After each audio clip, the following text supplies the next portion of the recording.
کرو. ہم تو اللہ سے دعا مانگتے ہیں, اللہ تیرے نبی کا حوصلہ تو بہت بلند تھا, ہمیں صبر والی زندگی نہیں, ہمیں تو خوشیوں والی زندگی چاہیے. ہمارا تو حوصلہ صبر کا نہیں ہے. میں بھی بیان کر رہا ہوں, لیکن ہو سکتا ہے مجھے ایک وقت کا کھانا نہ ملے, تو ہو سکتا ہے یہ سارے بیان میرے دھرے کے دھرے وہیں رہ جائیں اور میں دوبارہ وہی ایکشن شروع کر دوں, پلیٹیں اٹھا کے مارنا. تو لیکن اللہ سے ہمیں شکر مانگنا چاہیے. اگر کوئی آزمائش آ جائے تو بریکیں فیل نہیں ہونی چاہیے. مرے گا نہیں بغیر کھائے, اتنی جلدی مرتا نہیں ہے. کھا کے مرنا آسان ہے, بھوکا رہ کے مرنا بہت مشکل کام ہے, بہت مشکل.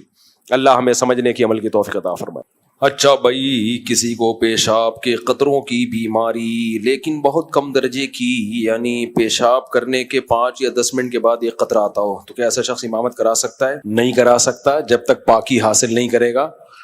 تو ایسے شخص کو چاہیے کہ وضو کرنے سے آدھا گھنٹہ پہلے پیشاب کر لے, تاکہ جتنے قطرے آنے وہ آدھا گھنٹے تک نکل. اس کے بعد وضو کرنے سے پہلے کیا کرے وہ, اگر وہ قطرے زیادہ نکلیں تو وہ جگہ دھو لے. ایک آدھ قطرہ نکلا ہو تو جگہ دھونا بھی ضروری نہیں ہے. اور زیادہ قطرے نکل گئے تو دھوئے کیسے, اندازے سے دھو لے کہ بھئی یہاں ہو سکتا ہے یہاں لگاؤ, تو اتنا حصہ پانی میں دھو لے بس ہلکا. تو اندازے سے بھی دھو لے گا کافی ہے, اس میں وہم بھی بننے کی ضرورت نہیں ہے کہ پتہ نہیں یہاں لگاؤ, ہو سکتا ہے یہاں لگاؤ. تو اس میں طہارت کے مسائل میں شریعت نے آسانیاں. اچھا, آئی لو یو.